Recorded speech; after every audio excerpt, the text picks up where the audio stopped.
Bostonian is Matt Perrault. This is our city. The book is Dave Sharapan. Pay him.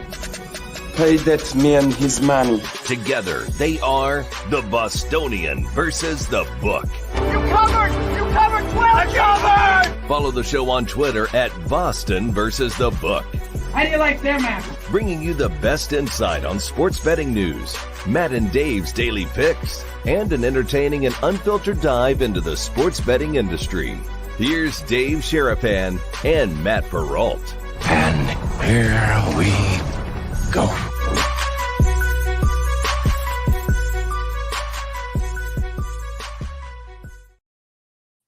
Happy Wednesday, guys, on a day that should be the last day of February, but it is not the last day of February because tomorrow will be a fun day. Matt and Dave back with you guys again. Another episode of the Bostonian versus the Book. We are live on our YouTube channel. We are live on Twitter at Sports Talk Matt. Both places to go and find us there. Replayed on SiriusXM, channel 159, and on Sports Grid Television, where you see a whole lot of Dave every night, hosting from 8 to 10. How are you, sir, on a Wednesday? A lot of basketball to talk about coming up today. A lot of basketball. Intriguing yesterday with the baseball. Put it out there this morning. I don't ever remember seeing a line minus 280 on a preseason spring training baseball game. And the Dodgers closed 280 and they won 9-6. So first order of business is for the brigade is to hit the like button, hit the subscribe button. Second order of business is to go and see if anyone can research that and see if a number ever was bigger than that. Stuckey came at me this morning. Not came at me. He just got in the thread and said it was minus 300 when it was DeGrom and Scherzer listed to pitch for the Mets against the Cardinals a couple years ago. Okay. I don't remember that. That doesn't mean it's not true. Right. But, yeah, I mean, it's a college basketball day mostly because have you sworn off the NBA? Is this true? Like, are you just done with the NBA, period, or what? I mean, my numbers would tell you that I should swear off the NBA. I mean, I have a total bet today. I'm not betting a side for a while. Well, damn, I sure hope it's under, sir. Yeah, it is. Okay. It's an under. Right. I'm riding the trend. 76% of the time unders will come in. We'll get to that a bit later in the show. I want to ask you about the Expos for a second because we'll get to a conversation about expansion in baseball here later in the program. But do you think Montreal should get a team? Montreal's not sure if they want a team. I mean, like whenever I see the Expos jersey or the hat, it's one of the most iconic, like of all the defunct teams out there. I would say, like, you know, obviously the Seattle Supersonics are a big one that's out there. People wear a lot. Like the throwback used to be a team logo, jersey, gear. But it feels like the Expos still are like that team that when you wear that hat, I've seen it with people. Like you wear that hat, I've seen people stop you and go, oh, that hat, the Expos. It's incredible. The emotions, memories, things that it makes people think of. There's a Twitter account, the Montreal Expos. I don't know what they're doing, but they're retweeting stuff now constantly like they were still a team. Right. And every 1,000 followers, it got my attention. And I immediately started following it because welcome to our 45,000 followers. And they have a picture of Pedro in a uniform number 45. So every 1,000, they're putting another Expo in that number jersey. And they're actually going up every day. I don't know. I love that team. There were so many guys on that team that I liked. We could put that in the chat. You guys are baseball fans. What's your favorite Montreal Expo of all time? Oh, Pedro Martinez. In the chat. Hartford, the paradise of New England. Hartford for an expansion team. No, he means the Whalers, like throwback. Like, well, that's the hockey one. The other one is the Whalers. I mean, everybody freaks out that green, and you pull out a Whalers jersey or a Whalers hat. And like everyone's like, the Hartford Whalers. I'm like, yeah, I hated them then. I still hate them now. So it's, you know, they were called the New England Whalers in the WHA. Right. They were originally the New England Whalers. Were they based in Hartford? Yeah. Well, then that's blasphemy. Just saying. Yeah, it's blasphemy. If they were based in Hartford, if you want to be based in New England and go to Vermont and be called the New England Whalers and have green and be in Vermont, I'm down. Like, I'm good. But I'm sorry if you're going to run with the New England mantra. Even Robert Kraft knew he couldn't move the Patriots to Hartford and call them the New England Patriots. He even knew that. He's like, I can't fucking do that. I can't move this team to Hartford. If I do that, I'm in trouble. You can't call them New England. It's not New England. I'm serious. I've dared people for this. Like, come up with a name, because the tri-state area is Connecticut, New York, New Jersey. So you can't be part. What do you mean, whoa? Massachusetts? No, tri-state area is Connecticut, New York, and like when you watch advertisements, right? The TV ads brought to you, your local Ford dealer, brought to you by your local tri-state Ford dealer. Right. It's Connecticut, New York, New Jersey. Those are the three. So you got to find, you can't be part of New England and be part of a New York, New Jersey conglomerate. Doesn't work. Can't be both. So that's my problem. One of my problems with Connecticut in the state of Connecticut is that they go under both. The best Hartford Whaler, Andre Dawson and Tim Raines. That's pretty good. That's pretty good, Roger Long. Oh, that's pretty good. They're firing right now. How long was Vladdy an Expo? 4 years? He qualifies. He qualified. Delino DeShields. Wow, we're throwing names out. I have heard that name a long time. Right? Delino DeShields, Marquise Grissom, Warren Camardi. I don't know who's awesome. that. From Marty. Wow. CBW said Expo catcher, not Gary Carter, John Bacabella. Just the way he pronounced that bat. Interesting. Warren Cromartie had cool hair, no question. Marquise Grisham. Wow. Yeah. Man, they were good. They were fun. Expos were a fun team in baseball in '94 when the strike happened, and that would have been a shot at them, maybe making a run and closing out a deal, and it didn't happen. And do you think they stay as a franchise if they won the World Series that year? I don't know. I talked to Gabe about this so many times because Gabe ended up being the pregame and postgame guy for the Expos their last year, and he said they were done years before that. Interesting. They did in Oakland. Right. Like they stopped caring. Yeah. The stadium got decrepit. Right. They traded all the best players. They're so good though in '94. I mean, in that year. Oh man, it was so good. They were still really good. I mean, they may have been, trade all the best players, but they still were really good.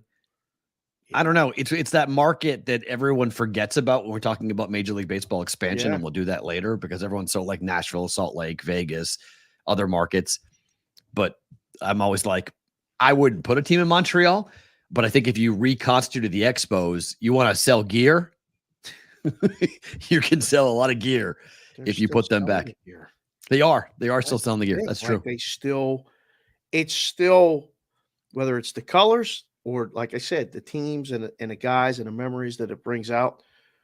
I mean, Brother Dan, Gary Carter was his favorite player. Wow. And we wrote them a letter. That's what kids did back then, boys and girls. We wrote letters, and we got a nice packet of swag from the Montreal Expos. He sent back to you? Yeah. Oh, wow. Yeah. That's cool. Yeah. I wrote Who did you write? Who did you write? Like the GM? Like who did you address the letter to? I think we just wrote it to the stadium, and I don't know if my brother addressed it to Gary Carter himself, but I wrote it to the general manager of the A's at the time. I didn't know. I was 9. We wrote a letter. Right. I got a Billy Ball bumper sticker and a pocket schedule from the A's. Billy Ball. What was Billy Ball? That wasn't Billy Bean. Martin. Billy Martin Ball. Billy Martin was the manager. That's what they call it, Billy Ball. Ricky Henderson was my favorite player. Which was that before or after his 4-time stint with the Yankees? That was before it all. That's before it all started. That was before it all. 70s. Oh, okay. Yeah. Wow. Yeah. So it goes all the way back for us. But yeah, the Expos, man. How long did Randy Johnson pitch for the Expos? Not long enough. Not long enough for you. Okay. He was there for a blip, right? Orlando Cabrera. What the? Whoa. So there were a lot of guys that started there, right? Ended up somewhere else. Larry Walker is another one. Larry Walker was an original Expo, and I don't know. We could come up with a Hall of Fame probably just of guys that played on the Expos. Legit. Andres Galarraga, Delino DeShields, Chris Spires was a shortstop. I don't know. if I don't get this joke. Was the Expos mascot a dry erase marker? I don't get.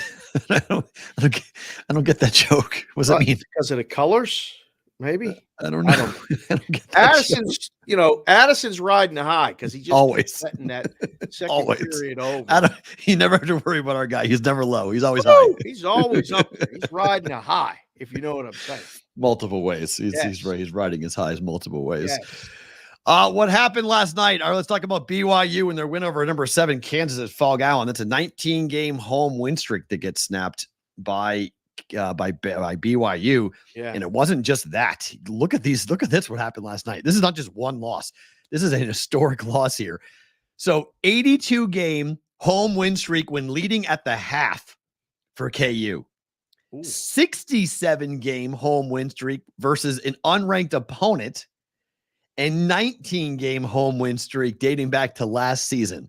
This is what everyone was wondering. When you bring in these these new teams to your conference, you don't know what they're going to do when they get in there. BYU, Cincinnati, Houston, and Central Florida. Central Florida beat Kansas at their place this year. That's one loss to a new team in the Big 12. And then they lose to BYU at home last night when they had that game in the bag. And in the second half, they completely melted. Now they're without one of their best players. So McCullers not playing is a big deal. And any KU fan in the audience is going to go, well, wait, 5 games without McCullers. What do you want? You put him on the court, we win that game. Very possible.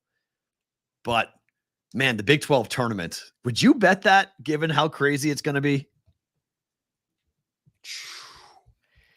It is going to be so hard, I think, to bet. All I can think about is how to book it and how easy it's going to be. It's going to be so. Yeah, come on up, guys. Come on up. Who wants it? Literally, if you're a book, this is a dream because it's going to be chalk is the name of the game, and there's no way this thing goes chalk. There's no way that tournament's going to be chalky. And it's in Kansas City, right? Yeah, it almost always is. Let me double check on that, but I'm pretty confident. Yeah. So, neutral. Yeah, fans will go. Yeah, T-Mobile Arena in KC. Yep. Okay. So, I don't know, 4, 138. Another line will be 6, 142. You can just kind of pencil them in. It's going to be fantastic. So, I don't know. That's one of those things that you go, do you bet it? I don't know. do the voice pre-tournament? No, I don't think you do. I can't do it on command, Mikey. It has to be one of the organic things that has to come out of the show. Which one? He wants one of my voices. Oh, from my geek voice. But I think it's going to be one of those tournaments where if you are a sports book, if you're a bookmaker, you could make 4 or 5 teams, 3-1, 4-1. Just say, go ahead. You can make a case. Houston's going to be an unbelievable team in that tournament. KU is going to have massive home court advantage. Kansas State brings a ton of people. Iowa State brings a ton of people. Right. I can make a case, depending on the draw, I can make a case for 5 teams to win that conference tournament. It's going to be an absolute war. An absolute war. Yeah. Yes. Does BYU get added to the teams that sure. can win it? Yeah. I'm not sure. Let me think about this. Is there a team in the Big 12 tournament that can't win it? West Virginia can't win it. Look sure? at the bottom. You sure? Yeah. 5. Do they have to win 5 games? No. 4. Yeah. Back to back to back to back. Right. There's new teams. Oh no, there's 16 teams, right? Let me look and see. Let's see what the bracket's going to look like, because this is going to be fun to see. So the bracket is going to be 1, 2, 3, 4, 5. Yeah, you have to win 5 games. 5 games. It's the old Big East tournament. It's the old Big East. Yeah, it's the old Big East tournament, because it starts on Tuesday, March the 12th. This is what's going to be so fun, because I know people that from Iowa every year. This is their vacation week. They go to the Big 12 tournament. Oh, it's in Kansas City. They get knocked down, drag out drunk every single night going to these games. And so it starts on Tuesday now. So there's 2 games on Tuesday. The 12 seed against the 13 seed, the 11 against the 14 seed. Then on Wednesday, you get 4 games. But is there a double bye? For the top 2, right?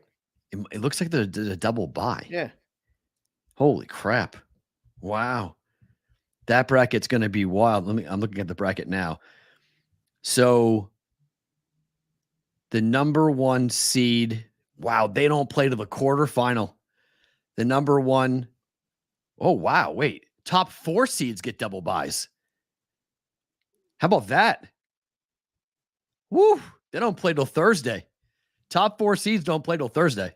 Yeah, you tell me how anybody playing Tuesday or Wednesday is going to win it. Tell me again. Yikes. Wow. Okay, maybe I'm wrong. Okay, maybe it is going to be heavily towards the top 4 seeds.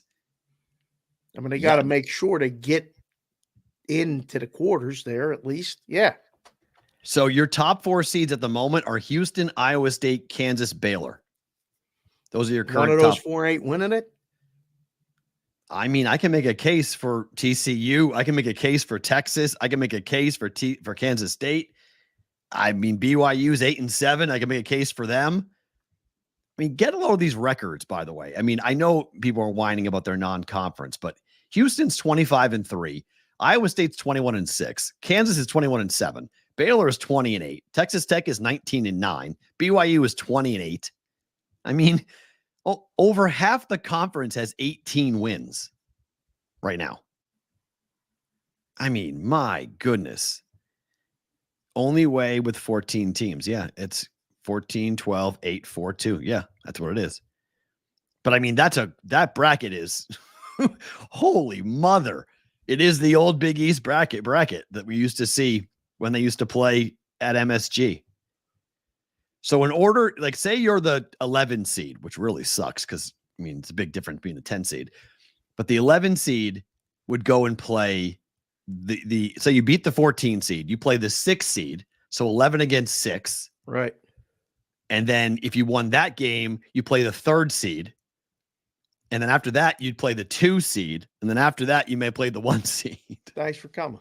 You may have to beat the 3, the 2, and the 1 in the Big 12, which could be Iowa State, Kansas, Houston to win the Big 12 tournament. Yeah, come on. So what do you make? What do you make a line of like the 11 seed to win it all? Plus 5,000? It's a lot. 50 to 1? You'll probably see that. You'll probably see 30 and 40 and 50. And I mean, the dogs in the first 2 rounds, I mean, how are you going to get a bet on them? Let's see. The Big 12. Yeah, it's not even up. Like oh my gosh. FanDuel, it's not even up. Dave, every other conference tournament, there's odds on every other conference tournament at FanDuel but the Big 12. Yeah. They can't put it up yet until they know who's going to be seated where. Right. That's the hard part. Like a lot of people start coming in the book and asking for that. Yeah. And you're like, well, wait, I can't put it up because I don't know who the 1, the 2, the 3, or the 4 is. Because that's the prices you have to really determine. Well, I mean, conference schedule wise. So if you look at the numbers at the moment, standing wise for men's basketball, Houston currently is the 1 seed, but they're 12-3. Iowa State is 1 game behind them at 10-4. Kansas they don't play no more. Play each other? They don't play. They already played, right? Correct, but they've got 3 games. Each of them got 3 games left. I know, but not against each other. Right. Yes. They play 18. They're playing 18 conference games. I believe. Yeah. Big East plays 20, which I didn't realize that till last night. They play 20 conference games, but they play 18 conference games. So Houston has played 15 games. They got 3 left. Iowa State's got 4 left. Kansas has 3 left. Baylor's got 3 left. Texas Tech has 3 left. BYU's got 3 left. TCU's got 3 left. So pretty much there's only 3 teams that can catch Houston: Iowa State, Kansas, Baylor for the 1 seed. Whew. Iowa State, Kansas, Baylor. Well, Kansas lost last night. Yep. Why does Baylor keep coming up?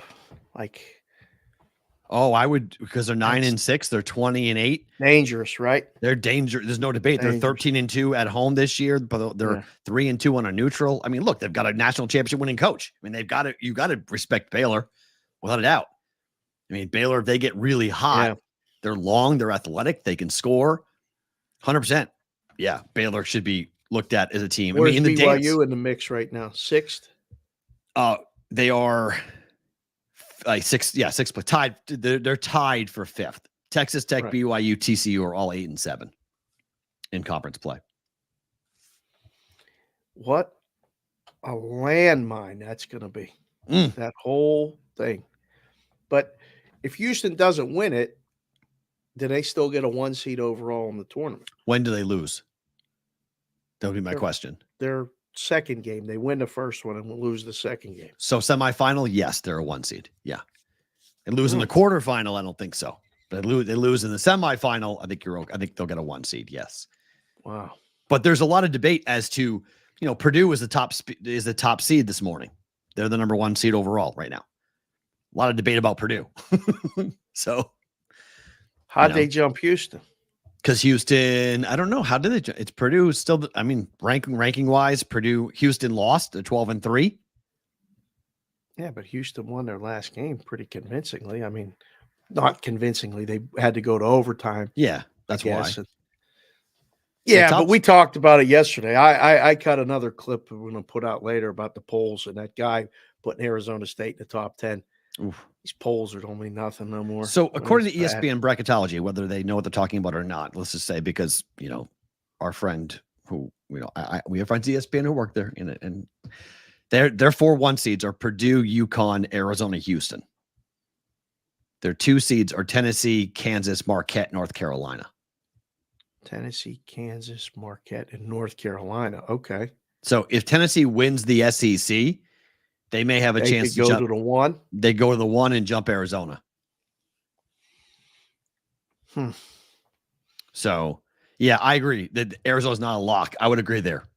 There's Nicky Caramello. He's back. Nicky got an energy drink. Arizona's not a lock to get that number 1 seed. They're not. Arizona, Tennessee, and North Carolina. Do you think North Carolina could get a 1 seed still? They win the ACC? Yeah. I mean, I think it's possible. They beat Duke. If they win at Duke, absolutely.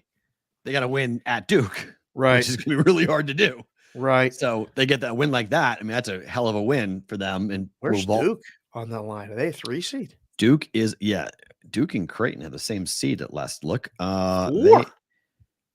Yeah. Wow. Yeah. Creighton's a 3 seed. Yeah. Duke's a 3. Creighton's a 3. Oh, Iowa State, Alabama. Yeah. That win over UConn is going to help the Jays a ton. It was at home, but it was over the number 1 team in the country, and you win them by double digits. That really helps your net rating. That helps everything. That makes you really vault high. So it gives you a chance. Why not, Covey? Why don't they want a 1 seed? Why not? I don't know. Yeah, and I agree. It's a hell of a 3 line. Yeah, Iowa State, Creighton, Duke. Oh, that's going to make it. Yeah. I mean, that's going to make it tough. Who you face off on, where they're placed. See that hat Whitrock has on there? That's nice. Look at that hat he has on there. Beautiful hat. Good job, Whitrock. It's phenomenal. They would be the Jays would play College of Charleston, by the way, Covey. So it'd be me versus Covey. Woo! If that's what it is. A 13-3 versus 14. And then the Jays would play Florida or Indiana State, which I got into a big argument with somebody about if the Jays played Indiana State, and I would love to see it play out because I love Indiana State. I think they're dangerous. I think they could win a game, but the Creighton Blue Jays will beat the fuck out of them. Just FYI. Kalkbrenner will annihilate them. Will. We're not even 25 minutes into the show. Kalkbrenner will. They'll beat Indiana State. Valley teams have no answer for a 7'2" big. Sorry. You got into an argument with somebody about this? You get into arguments for 24 hours. Why don't you just relax? Oh, that was no. This is like 3 weeks ago. This is a long time ago. This is a long time ago. This is way back. Because there is this big opinion, people who, and I agree, you can poke holes in the Jays pretty fast and be like, they're a make or miss team. You put them up against a Valley team and they're going to get bounced. And I said, okay, which Valley team? And they go, Indiana State. And I said, good. I hope it's Indiana State because the Jays will kill them because Mac does not lose to Valley teams in the tournament. And talent discrepancy is enormous. And I know Indiana State runs this amazing, efficient offense, and everyone's jumping up and down about them. And I love the Sycamores. Don't get me wrong. It's a down year for the Valley. Okay. It's just not a very good year for the Valley. So I just, you're going to have a real hard time. If Indiana State plays the Creighton Blue Jays, they're going to have a hard time dealing with a 7'2" guy who's going to dunk on them consistently. And then the Jays will shoot threes. They'll be open threes. Please, if the Jays have to beat Indiana State to get to the Sweet 16, please, because that's all I'm hoping for. Win 2 games, get to the second weekend. That's when I will start to fade on every future I've got. I'll bet against Arizona, North Carolina, Creighton, Marquette. I'll bet against all of them. If you get me to the Sweet 16, I'll start fading them. There you go. So we'll see how it plays out with that. But Nevada beat Colorado State on a half-court shot last night. Half-court shots were all over the place. It's that time of year. It's starting to happen. That was fun. What's the worst way to lose a basketball game? A banked-in half-court shot from the far wing at home is up there. That's an up. That is like, come on, bro. Like the ball goes up, you're like, please. It banked in, and you're like, are you serious? Like, we just lost on that play. Yeah. Is there a worse way to lose a game on an over half court or half court buzzer beater bank shot? I don't know, fouling someone at the end on a non-foul call and then just going and knocking down free throws with no. But that's so time on the clock. anticlimactic, though. Like it's like a drawn out like 1 free throw, 2 free throws. That's worse. That feels like. Is it worse? I don't know. I think it's worse when you get kicked in the teeth like that. Like you just. Like, I don't know. That's a donkey kick in the nuts, but it's fast. It's quick. It just, the reaction shots of the guys on the other team are priceless. Like they're just like, it's up, and they go, like the heads just drop. Oh yeah, can't believe it. Oh yeah, yeah. Ooh, a charge that negates a winning basket. Ooh, Skip DeFurry says a half court bank shot is way worse. I agree. Half court bank shot, like I couldn't believe it. Like the entire arena was just like, no, no, that didn't just happen. You didn't just hit a bank shot 3 from the corner, not from like mid court where it's dead on into the easier shot.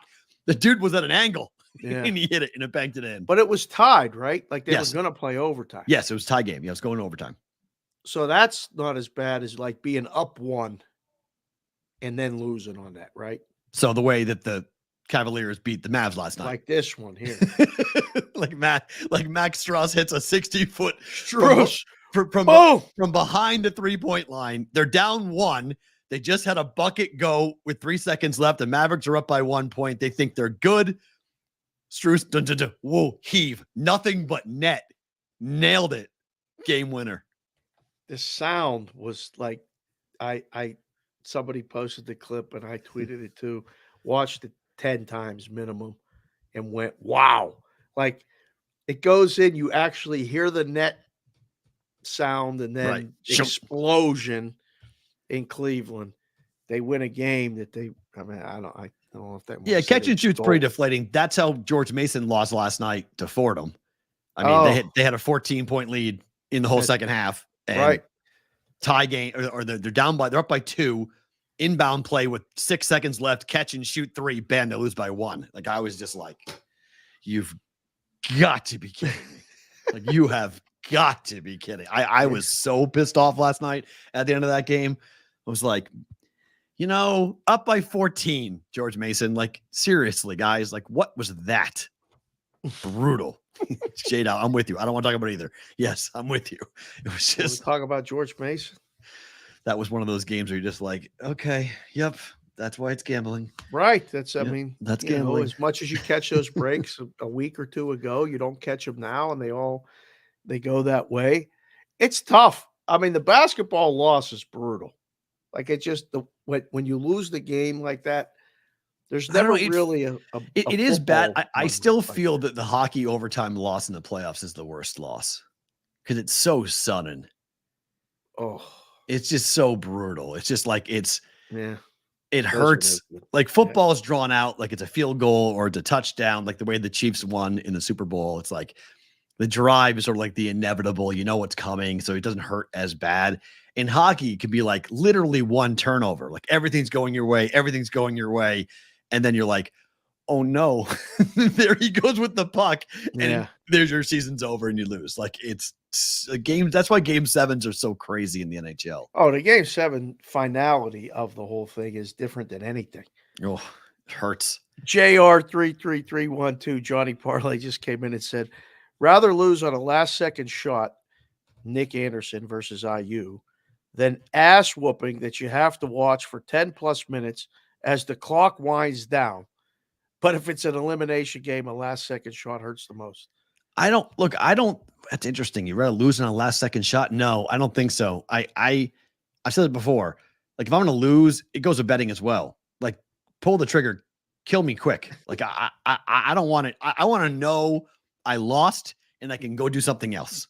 Like just, I prefer blowouts. If I'm getting killed, it's like, all right, fine. I lost, bad game. We lose. Boom, close it out. Hurts way more when you've committed 2.5 hours to something and you're hanging on every possession and you lose on a last second shot. Like that ruins your night. Like that just deflates everything. Oh yeah, I agree, James. That Kentucky game was unbelievable. Oh, that was amazing. What a game. Good call, Berger. That was such a fun shot. Call. That was when that kid hit the shot for Mississippi State, I thought, wow, they could actually win this. And then that's a gambler speaking. It is Johnny, but it also, it's my team too. Like the Patriot losses where they got killed. I'm like, okay, all right, they got killed. Like, it's just, your team wasn't good enough that day. There wasn't like one or two plays that could go on. Like, I hate the fact that I go back and replay or try to dissect every single possession when you lose by one or you lose by one possession.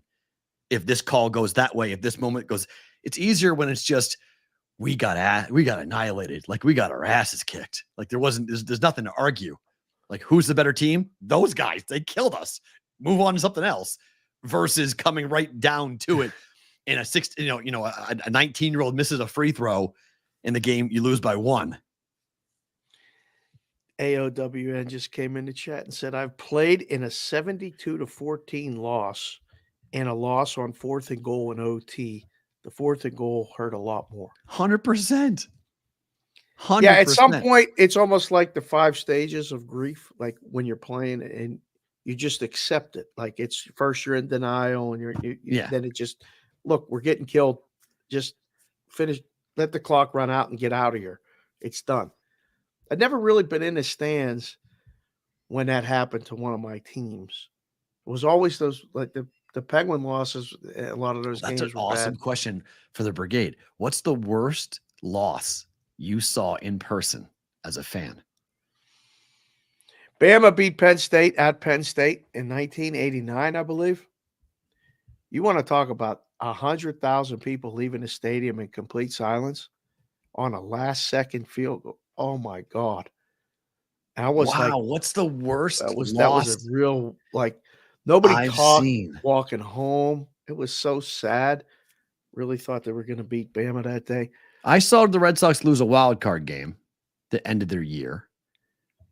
But it wasn't close. They lost like 7-2. Oh, yeah. So that's what I mean. You could just kind of accept it in the 5th inning. You're like, we're not coming back. That's it. It's over. They got killed at home. Yeah, I remember it was a cold October fall day, beautiful sunshine. And by the 3rd or 4th inning, it was like, this season's over, boys. Like, that's it. Joel, you were there for Bartman? Joel was at the Bartman game? Oh, Joel that's wins. Amazing. You win. What beats that? No, I mean the Buckner game. That's it. The Buckner game would be the only one. If you were at Shea Stadium for the Buckner game, then fine. But man, to be there for the Bartman game, oh God. Was anybody in Atlanta for when the Braves beat the Pirates in '92? I mean, it shifted the course of the franchise for the next 20 years. They were going to the World Series. Astros Nationals Game 7, the World Series in 2018. Was that a tight game or a blowout? No, it was a tight game. Was that the extra inning game? Astros lost that game. Yeah, Nationals won the World Series. Nationals won. Yeah. I have to go back and look at the box score. I don't remember that one, Aiden. I'm sorry. Vinny, you saw BC's field goal to beat Notre Dame? Oh, I remember that. I don't remember many college games, but I remember that field goal when BC walked into Notre Dame and beat them in 93. That was a big damn deal. My dad was going to school at BC then, at BC Law. That was a big damn deal when BC won that That was game. a big deal in Penn State because we didn't like Notre Dame. Yeah, right? Absolutely. That was fun there. I remember that one. Florida beat Oklahoma State in the title game, 41-14. That's ouch. Ohio State, not Oklahoma Ohio State, yeah. Ohio State, 41-14. Ooh. It sucked. Yeah. That's I mean, wild. I went to the Rose Bowl when USC played Penn State with Sanchez as the quarterback. Right? But we were 13-point dogs. So I knew, like, with Yeah. the point spread in mind, like, I knew we were going to get killed. But, I mean, we left at the end of the third quarter because I was like, we're going to beat the traffic. We got to get the hell out of here. I knew in warm-ups we were going to lose. So it didn't really hurt as much. Yeah, for me, it was I never use a point spread, but the finality of a college basketball season losing in a tournament, whether it's UMass, whether it's Creighton, Northern Iowa, Drake, I've covered all these teams in the dances. And when Northern Iowa beat Kansas and then we went to Nashville and they lost to Tennessee, that locker room sucked. Those kids were devastated. You know, watching the Creighton Blue Jays go on the runs with Doug McDermott that they went on, and then losing to Duke and losing to Carolina in back-to-back years in the second round, not being able, because they played them both in North Carolina. It sucked, you know, to play Duke and play North Carolina in North Carolina. You know, even with Doug, you're completely on an uphill battle. You're not going to win those games most often. So that sucked to have those. I just think the finality of a college basketball season with the tournament, because it's one game, hurts. Just sucks.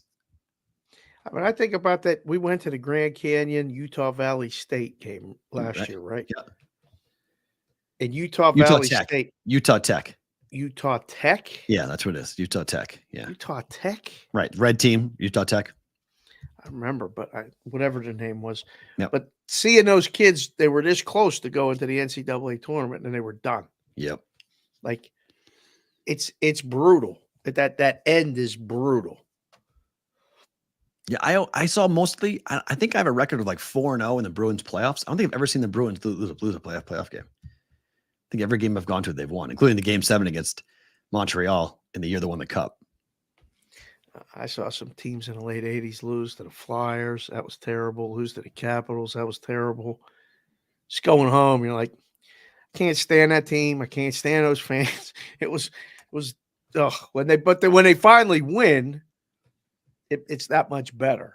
Oh, that's funny. Utah Valley was a different team. Utah Tech. There we go. Losing money on Utah Valley. There you go. True. Yeah, there's so many gut kick, gut punch type games in sports. It's what makes the winning so much better. You got to lose for the winning to really, really matter. You got to lose. It's kind of like gambling, isn't it? 100%. I mean, again, I hate the losses more than I like the wins, just like sports. Well, that's how you know you're deep in the thick of it if that starts to be the case. Then when you become numb and you'd rather not watch the games at all, and like you go through the stages when you're doing it all the time, and you get to that point where you're just like, oh, I just want to watch a game without nothing on it and enjoy it. Yeah, of course, and I do that too. But you're right, Roger Long. I mean, I don't have many like Peralt family mantras, but from my daughter and I, losing is a monster part of it. You have to lose. Yeah. Not only does it build character, you have to know what you're going to do, how you react when you lose, because it shows character. It shows you a crack in your character. Yep. If you lose and you're a poor sport about it, and you rub it in on someone's face, or you get into an argument, you get into a fight or something, like that really can become a sign of, okay, something's not right. Like something's wrong in the team or something wrong with you. How you lose in life often shows a lot about who you are. And going through that, as does learning how to win. Fair. You have to win with grace, and you have to win with humility, just like you have to lose the same way. Once you do that, then it all becomes, you understand the game and life. And because that's why people want Deion Sanders to lose. Like, if you want to talk about like in today's sports, why do people hate Deion? Why do they cheer against Deion? Because he doesn't do that. He doesn't lose. He wants to lose with grace, but it's always excuses. And then when he wins, it's a middle finger to everybody else. And he doesn't win with class. He rubs it in. you sound like you don't believe. I don't believe. I haven't believed it from the beginning. I didn't believe it after the. I mean, I think he's going to be a fine head coach, but they're coming to Vegas for the Big 12 football media days because of Deion. Colorado's going back to the Big 12, and they're coming here because they want Deion Sanders to be here. They want Colorado. Oh, they wanted a trip to Vegas too. Though. That too, but they like worked it's it in pretty good. I mean, why in the hell would the Big 12 have their media days in Vegas? Because Texas and Oklahoma are gone. The two well, big no, players. that's they wouldn't do it before. Yeah, they wouldn't allow it. It was like, Dallas. No, it doesn't make any sense why you would come to Vegas if you don't have a team here. But Pac-12 did it. Now the Big 12 is going to do it. Yeah, Mountain West does it. I mean, well, Mountain West has a team here. Makes sense. Okay, but that's I think it's amazing to see. Go Puffs! Yes, I mean you guys should be excited. I mean Deion's what he has done is brought attention and interest, and people are now talking about Colorado, and they're coming to Vegas. You know, I mean when the ad came out about the Big 12 coming to Vegas, Deion Sanders was the guy that they're marketing. That's who they're pushing. Because they've got to change the narrative. Knows him too. I mean, well, they got to change the narrative. The narrative is this conference any good?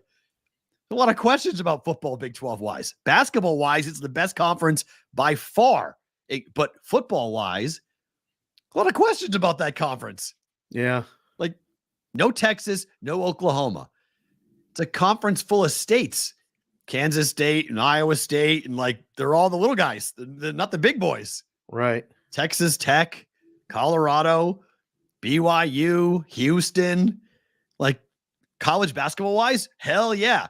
College football wise is kind of like, are you guys any good? Like, right. Are you guys going to be competitive at all?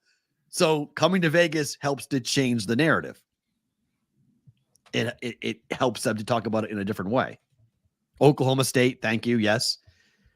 Yeah. It's a conference full of Iowa State, Kansas State, Oklahoma State. Anybody get jumping up and down excited about that conference in college? Wait, say them again. Oklahoma State. Okay. Who else? Iowa State. That's exciting. No, it is. Cyclones. The Cyclones are exciting. There are a lot of things. There are a lot of things exciting.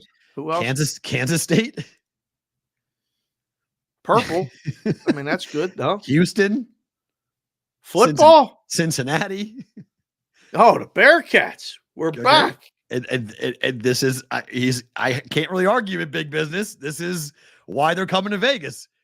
Arizona State will be there next year. Absolutely. Arizona State's coming in next year.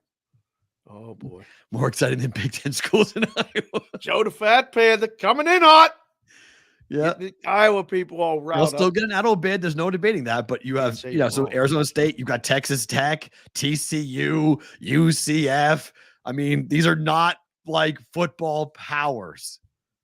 So I get why they're coming here. Did you crank up the ads on the YouTube? This is incredible. I'm getting ads all the time. Told you, it changes by the person. It changes by whatever your cookies are looking like today. Whatever you've been on recently. Oh, I'm gonna have to so I'm getting all these. Yeah, if you delete the cookies, then you'll change it up. But also, like Kudigal said, update your app. If you update, you haven't updated your app in a while. Today too. That'll change a lot as to what you're seeing. UCF is in the Big 12. Yeah, they beat KU today in basketball. They beat Kansas. UCF is in the Big 12 for football too. Oh God. I mean, Arizona State and Arizona are going into the Big 12 next year. I mean, it's what? There we go. It doesn't make it's just a bunch of like schools they've thrown together because it's the home for misfit toys in football. But they got to get together and got to create this conference, and they got to. It's the home for misfit toy. That's what the football. Now, college basketball wise, they're the abominable snowman. I mean, they're a monster in college football, college basketball. Basketball's tremendous. So that's what they're going to hang their hat on. They're not a football conference; they're a basketball conference. You know, The Big East But is it's going the Big 12 media days for football that's here. right. Okay. Not basketball, football. Basketball will be dictated by Kansas and dictated by the power players. Yeah, they're going to do it somewhere. Right, in the where they have a Midwest. team. Yeah. Right. They'll do it in Kansas City, most likely, where they always, got most people, Kansas State, Iowa State, all drives, quick and easy. But here, it's for football to change the narrative. Speaking of narratives, NBA unders went 10-1 last night. Easy money. 76% now since the All-Star break. This is one of those numbers that you go like, is this really going on? Here 10-1, they're 38-12-1 since the All-Star break. Yep. But the NBA has got a scoring problem, I thought. Yeah, that was a bad headline. we still Scoring problem. Or did the books just figure it out? I mean, it's a little bit of both, right? Okay. We're into February. We're almost done with February. Yep. Numbers should be good, meaning a little bit more. The scale shouldn't be 10-1. It shouldn't be 78% over 5 days. I mean, it's kind of an anomaly. It's going to flip probably quickly, where you'll end up with, I don't know, 65% a couple days in a row to the overs, but maybe not. I don't know. There's certain teams that just like the hockey, they're in this rhythmic pattern. They're playing the same game no matter who they're playing, their opponent. So I have a question for you. Yes. Because I think this is important to look at opening numbers for totals, because I did a lot of work last night on totals in the NBA. So there's a lot of these sites that post the opening number, right? What the open number was? Yeah. Is that the open, or is that the number that gets posted in the morning? No. That's usually the number that's the first number that they see. Yeah, because there's 2 games today in the NBA that is dead wrong. Because Really? Sacramento Denver posted at 228.5. And every other odd scraper has the opener at 231.5. That was not the opener, because I bet it last night at 228.5. Where'd you see that? DraftKings and other books. Oh, that's good. The opening number was 228.5. It's now 231.5, but they're claiming the open number was 231.5. It wasn't 220. The opening number was 228.5. Again, it depends where they pulled that stuff from. So I'm just saying that because as we look at that number as to 10-1, what the number closes at, that's the closing number, mind you, that we're talking about, not the opening number. But it is the opening number helps dictate where the money has gone, the pro money to draw the number up or drive the number down. You just watch the number, what the books are doing, whether it be copycat or not. So I didn't know if that was just a copycat thing that the books readjust, like one book puts up, because DraftKings tends to go up first, and there's a couple other books as well that will follow that number where DraftKings puts it up overnight. And then in the morning, everything gets homogenized and it all goes to one number. But there was a definite disagreement last night about what the total should have been for Sacramento and Denver. Really? Yeah. Definite disagreement as to what that, and I think it was the books trying to find some price discovery as to what other books were going to put up, because these 2 teams played, we'll get to it later in the show, but these 2 teams played on Valentine's Day. The number was 228. It went under by 28 points. In the same venue? In the same venue in Denver. Wow. And so I think there was a disagreement about, well, is 228.5 the right number, or is 230, is 231, is 231.5 the right number? And so there's this all moving around as to what the actual open and what the close might wind up being. It probably will close at 230 or something, but 228.5 was the first number that got posted. Listen, there's books that we talked a little bit about yesterday.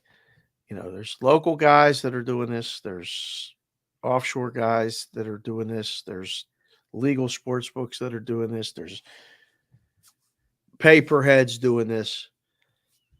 Sometimes there's auto moving software. Okay. So if somebody likes under and a book posts 228.5, they got to make sure that the rest of the books put up 230.5 or 231. So they make a play on over. Somehow it moves. Butchie, I've told you this. When you know how some things work, sometimes you got to help the people a little bit. That's phenomenal. He goes, shh. Just saying. It's not always meaning that that's the side. Oh, Maybe that's it is. phenomenal. Maybe it isn't. Nobody knows. That is so good. I mean, Don't say the quiet part out loud, Dave. Just saying that these things happen. You know, I mean, there's a lot of people in this space that talk about reverse line movement. There's been some phrases coined that I'm like, you know, and I've met a lot of these people, and I'm like, how do you know that? Explain that to me. And as soon as they explain it to me, I'm like, okay, good. Interesting. SoCal just texted us this. Said NBA this season, average total before the All-Star break was 230.7 across 818 games. Okay. Average total after the All-Star break is 230.1 across 51 games. So it's down a little, but not dramatically adjusted. Less than a point. Yeah. So, and they're still going under. So at least the books aren't throwing up like artificially high numbers to go under. They're putting up very similar numbers than what they're putting up before. DeFraber, Skip DeFraber's going to be here this weekend. He's going he's going to the Sphere on Friday to see you too. Mm-hmm. Good show. Enjoy the show, Skip. We'll talk to you this weekend, hopefully. I got offered cheap tickets the other weekend. I was like, Madeline, do you want to go? And she was like, absolutely not. I was like, why not? She's like, that's your band. That's not my band. I was like, okay. I was like, but it has the whole show. And she's like, yeah, I don't like their music, so I won't like the show. Right. I was like, all right, fine.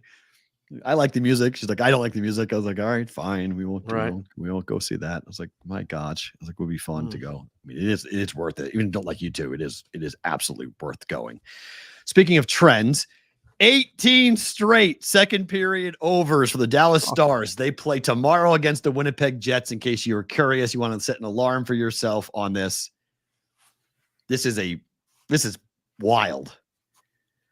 Second period overs, 18 straight over 1.5 goals being scored in the second period. I just changed hats because I got to do a hat tip to the boys for this one. I've been giving everybody credit. Been going on Sports Grid talking about it. We did a graphic about it. I said, you know, between Addison, Otto, us here on BVB, we've been talking about it. The Discord, what's the Discord again? The BVBshow.com. Very good. It's in there. You can see it. Boys were tweeting it last night like it's a birthday. It turned 17. It turned 18. This is incredible. The Addison special. I love it. Absolutely love it. It is getting juicy, football guys. So one thing that Otto did yesterday, Otto got it live. So one thing you can look at your books. Yeah, it was minus 220. Okay. The books are definitely going to make you pay a price. But if you look at it. Pre-game was minus 220 over 1.5. Yeah, you know this. The books know. If we know, they know. So everyone knows. We're all talking about it, so they're all watching it. Man. But they are. You have to be looking at it. Take the 2.5. Where'd that go? Where'd that go? Rainmaker. I don't know. 2.5 that's high, and it's not the trend. By the way, 2.5 is not the trend. It's 2 goals being scored, not 3. So over 1.5 is the trend. But when there's only 1 goal scored in the first period, I went and looked back. There's 3 scored, a lot in the second. Yep. And you can get, minus 180. Yep. It's expensive, but you can get minus 180 on it. Just take a look at it because Otto got it live. So you can, if your book does give it to you live, you may have a chance to get over 1.5 goals early in the period. If like the first 4 minutes it's scoreless, you may be able to get a decent number. Yeah. Minus 130. I did. Okay. Good. Saturday. I think it was Saturday. 275. Addison. Yikes. But again, that's where we are here when it comes to these trends. It's not like we are saying something the books aren't aware of. Okay. They are aware of this. It's in the space. It's getting talked about.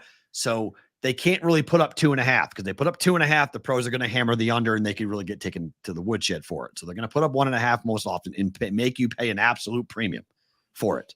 Wow. J. Dalbetz said he found over 2 offshore the game before, and it was only minus 105. So that's great. You get a push potential on that. That's a free roll. Yeah. But, you're not going to cash. You need it to go above and beyond what the trend is. So the trend's 2 goals every second period, not 3. And that's crazy. Big Business just said crazy thing is it doesn't matter whether it's Otter or Wedgie. Yeah, it doesn't matter what goalie's playing for Dallas. That is kind of crazy. But it's also because Dallas is scoring too. It's not just Dallas giving up the goals. Dallas is scoring 2 goals. Right. So like that's part of the problem when it comes to it. So I don't know. I think that's a lot of not every book offers you live in period betting. So you got to see which book you're using that will let you do that.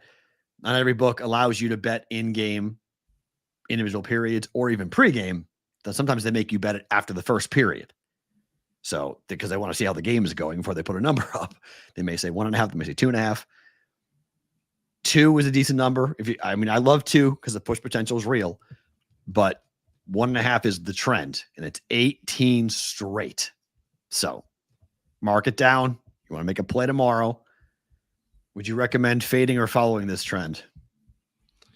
I mean, so far, what am I going to do? Come on and say you can't do it? It's 18 in a row. I mean, it's going to end. The books are going to, but aren't the pros going to start to hammer this though on the no? No, they're not betting this. No, nobody's watching the show. Nobody's listening to this. That's not true. Pros aren't betting this. This is not for them. The bots might do it. Butchie's right. The bots they may send the bots in after this and gobble up all the fair prices. That's the problem. Huh. Because when they go in, they just devour it. Right. And drive it up. And then you got no shot. It is NFL cut season.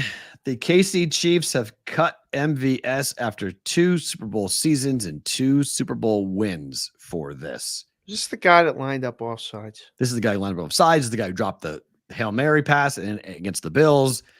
This guy has tough time catching, but he's going to be a Jet, is he not? He's going back with Aaron. Is he? Yeah, he has to be, right? Like, this is the first piece to rebuild. I mean, there's all rumors swirling about here in Vegas with Devontae Adams. The Jets are going to put together a monster package to go try to get him. I saw they said yesterday that the Raiders GM said he's not getting traded. Yeah. I don't know if I buy that or not. I don't buy any of it. I mean, I think it's in negotiations. I think that's just public negotiations where if the Jets come and like, we'll give you 3 first-round picks for him, you could see them say yes. I'm just saying, like, there's a price for everything, right? I mean, all it means is that the Jets haven't hit the asking price yet for the Raiders. Now, they may never hit it, but the idea that the Jets could not acquire Devontae Adams, I don't think is true. It's just at what price. Wow. But I think MVS is a free agent. He's open. So there's your first piece if you're a Jet fan to go get one of Rodgers' binkies. Oh, Tony was the one that lined up offsides. Thanks, boys. Oh, Kadarius Tony. Sorry, that's right. Thank you. Yeah. Stonehands Tony. How's JC from KC feel about this? Do you think Chiefs fans are? I mean, like, they're losing guys. This is where it's all starts. Well, losing right? receivers is a problem. Like, it's the one spot they can't lose guys. Right? They're saving $12 million on the cap by doing this, by letting him walk. So the thought is draft a receiver, then, no? Yeah, but Mike Evans is the dream. That's what every Chief fan's dreaming about is Mike Evans. Wow. So that's no joke. No, wow. That's the Randy Moss Patriot type move, right? Go get the guy that's going to reset everything for the offense. That possible. Wow. But Mike Evans, they're still negotiating. Mike wants to stay in Tampa, but he wants to get paid, and the Bucs are going back and forth. And we got 2 weeks basically to find out whether Mike Evans will be a Buccaneer next year. Damn. But that's the guy the Chiefs want. They want Mike Evans. So people are saying, well, wait a minute. If you have $12 million now on the cap, Mike Evans might make sense. You can make a hell of an offer for Mike Evans. So that's the one thing to watch with this move happening. That's why Chief fans are like, wait. Mike Evans would change the whole dynamic of the offense. That's the thing they need. You have a home run hitter, and you've got over them. I mean, you got Randy Moss in the tight end. You got all sorts of weapons. You got huge. everything. Kelsey, huge, unbelievable. If the Chiefs can do it and pull it off, it's unbelievable. But yes, I agree that they're trading Snead. This is a good point, JC from KC. They got to pay Chris Jones, who wants to get paid. So who's more valuable, an offensive guy or defensive guy? They won the Super Bowl because of the defense. So Chris Jones wants an extension. He wants to be re-signed. And Snead is he got franchise tagged, and they're trading him. Like pretty much it's already been there. So that also is a It problem. has to suck to be a GM of a team after they win a Super Bowl, and you got to break it up. I got to trade this guy. I can't Everybody. afford this guy. Yeah. I got to do this. You got to blow it up. You can't just say, run this back next Right. year. Because everyone wants to get paid. It's got to be. You have a ring on your finger. See, there we go. Chris Jones is going to be a Cowboy. See? What? Yes. I mean, Chris Jones wants to get paid. He loves KC. He wants to get paid. This is his chance to cash in. Whoever's going to pay him, that's where he's going to go. And the defense, without him on the field, KC loses him. Uh-oh. Tough. Now, also in the headlines is this player poll that was done by the NFL Players Association. Yeah, where did you pull this from? ProFootballTalk.com. Ooh. The KC Chiefs are ranked 31st as a good team to play for, and owner Clark Hunt is last in the league. It's tough to win. Well, it's weird because the Patriots came in right behind them. I believe it. The Patriots are 30th and 29th on this poll. Yeah. Where's 20 the Steelers?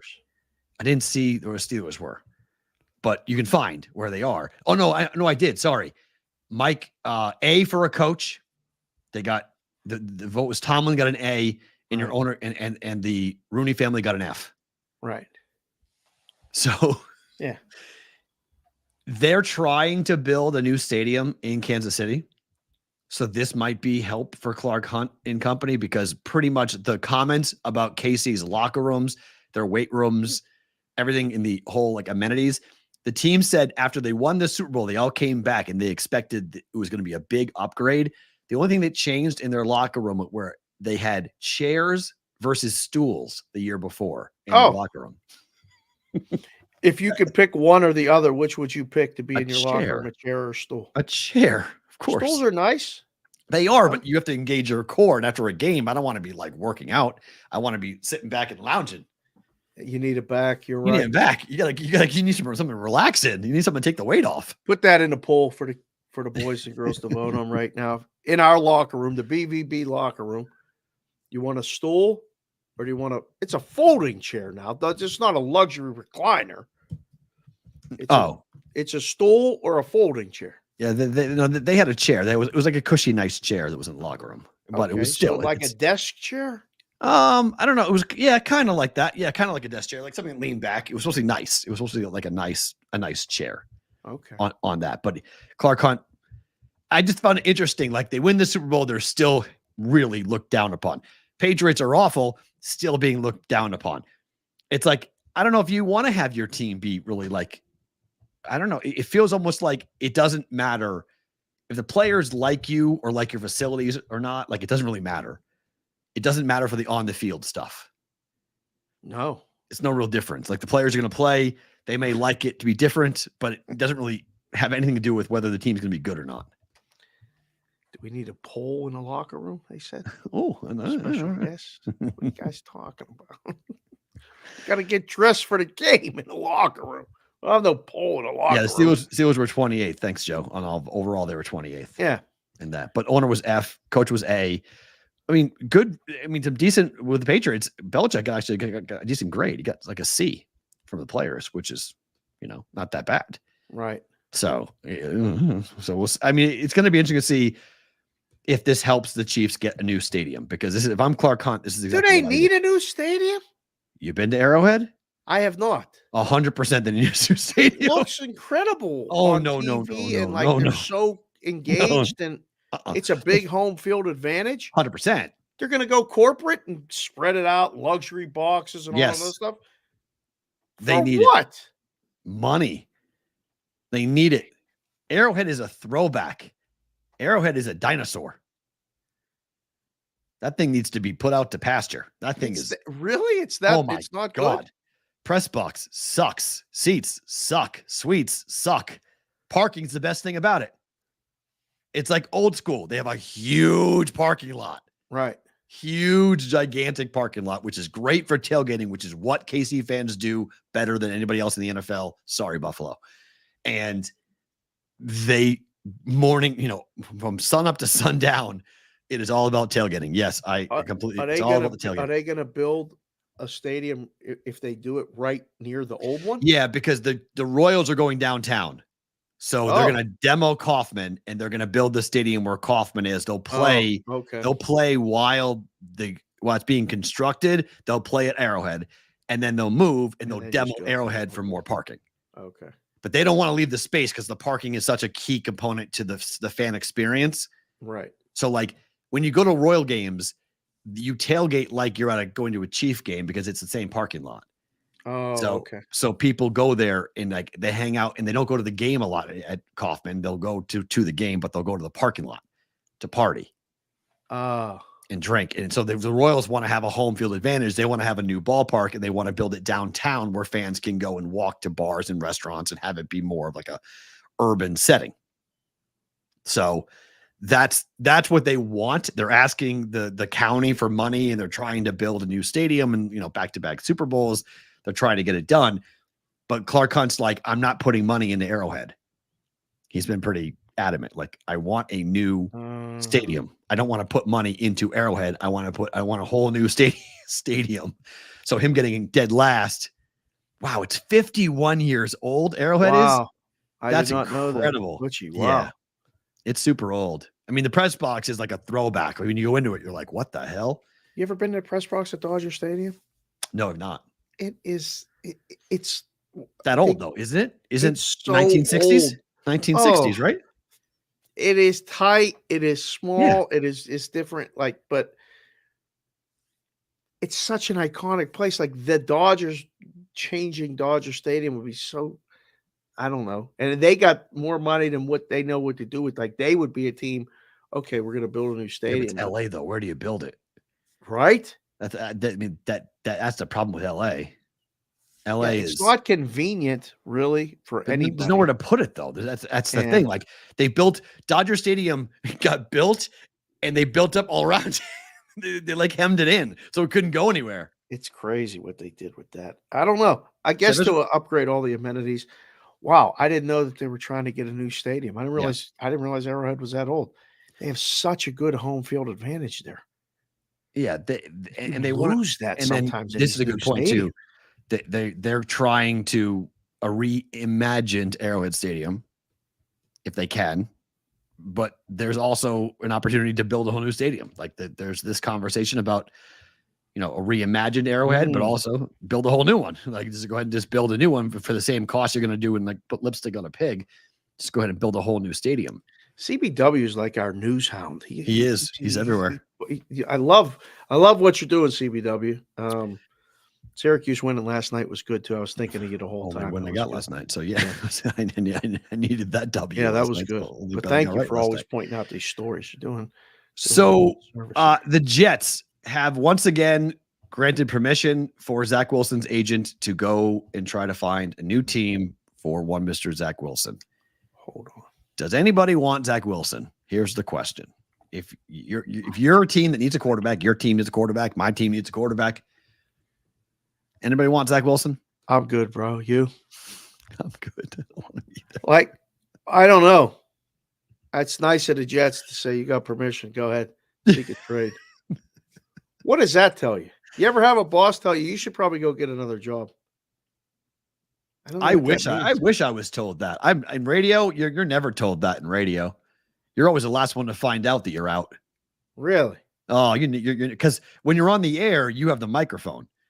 So if you allowed me to go back on the air and I came out of a meeting and says, go find another job, I can go on the radio and air all that. I can come on and I could start a mutiny. I can start a, pitchfork and torch party in front of the radio station if I wanted to. Right. So radio, you're never told. You're always given the joke, the Joe Pesci Goodfellas ending. You're walked into a room and they put a bullet in your head. Wow. Yeah. There's no warning. There's no warning. Multiple times. You should go look at other places and work. Wow. And, because, and in hindsight, it was because you're never going to get my job. That now looking back, it was, when a director tells you should go get another job, that's a sign that says, I'm dying in this chair and you ain't taking it ever. And then we'd have the discussion. Would it be like, look, man, I don't want your job, but I want a raise. I'm doing the job. Yeah, you should probably go work somewhere else. I mean, this is what you're telling Zach Wilson, no? You ain't ever going to play here. Who would you Even rather when have? this guy doesn't play. Mason or Zach? Which would you rather have? I'd rather have Mason Rudolph. I don't even think it's a question. Yeah, I'd take I Mason would Rudolph. definitely rather have Mason Rudolph. Yeah, I definitely would take Mason. No? Yeah. Am I wrong? No, you're not wrong at all. Mason Rudolph, 100% over it. Yes. Ask the people. They all voted for a chair. That was easy. I thought they would. 94%. My gosh. Oh, crap. I mean, everybody. That might be the highest ever on a poll. Whoa. I got, 89 to 10. Who would you rather have? Ask the chat. Zach Wilson or Mason Rudolph on your team? I mean, my team's the Steelers, so I'd rather have Mason Rudolph. But I mean, if you're the Steelers, I don't even think it's a question. Not even a question. Not even like a debate. They're not even talking to him. Yeah, not even. I don't believe they're talking to the Russell Wilson stuff either. I don't believe any of that. That would not work. Yeah. It would not work. Him coming in, no way. No, absolutely not. All right. I know you guys have been watching this. It's time to bring it back. It's everyone's favorite stinger. Watch your ears.